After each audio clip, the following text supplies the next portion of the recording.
Eesti tegeleb õpilasvahetuse korraldamisega gümnaasiumiealistele noortele. Meie laiem eesmärk seda tegevust korraldades on muuta Eestit avatumaks ja sõbralikumaks riigiks, sest et sellise aastase kogemusega meie noored arenevad, õpivad uut keelt, laiendavad oma silmaringi ja siis tagasi tulles on nad sellised väärtuslikud ja avatud ühiskonnaliikmed, mille abil me saame ka muuta tegelikult riiki oluliselt sõbralikumaks ja sallivamaks.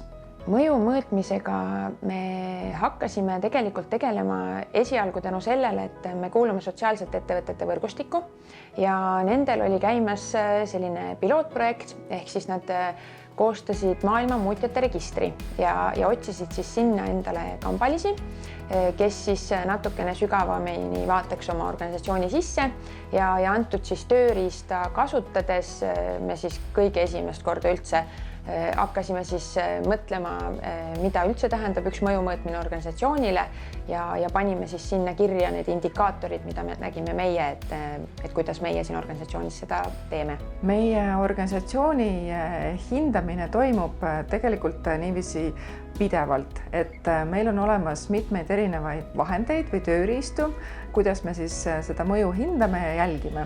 Kõige ülevaatlikumad andmed kogunevad kokku meil majandusaasta aruandesse, kuhu me siis võtame kokku kõik, mis me oleme selle ühe hooaja jooksul korda saatnud ja võrdleme seda ka siis möödunud hooajaga, et näha ja näidata teistele, et kas ja mis suunas on mingisugune muutus toimunud. Aga seda, mida me täpsemalt mõõdame, seda me siis tegelikult kirjeldame oma tööplaani tabelis, kus meil on siis kirjas erinevad mõõdikud ja mida me kvartaalselt täidame kõikide töötajatega.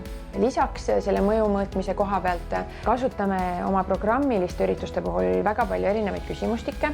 Need küsimustikud lähevad siis meie vahetusprogrammis osalevatele noortele, meie koolidele, meie vahetusperedele, et sealt nagu saame väga palju just sellist otsest tagasisidet, et kuidas me oma tööd oleme teinud. Mõju mõõtmise tulemused on ennekõike kasulikud olnud meile just siis, kui meil on vaja näiteks selgitada väljapoole organisatsiooni, et millega me tegeleme. Kõige olulisem on vast see, et mõju mõõtmine aitabki ühel organisatsioonil oma siis selliseid sihte seada ja fookust hoida. No kõigepealt tuleks, ma arvan, et pidada maha üks selline väike ajuraju ja mõelda selle peale, et mis on selle kõige tegevuse eesmärk, sellepärast et kui eesmärki ei ole defineeritud, et siis on pisut keeruline seda niiviisi jätkusuutlikult teha. Ja teine hästi selline oluline moment selle asja juures, mida me ise oleme tuvastanud, ongi see, et tegu peab olema orgaaniliselt tehtava rutiinse tegevusega. No mõju mõõtmine on vajalik ühelt poolt organisatsioonile endale, et näidata ja tõestada iseendale, et selle organisatsiooni tegevus on vajalik ühiskonnas laiemalt ning teiseks loomulikult kõikidele välistele partneritele, alates koostööpartneritest kuni lõpetades ka miks mitte rahastajatega.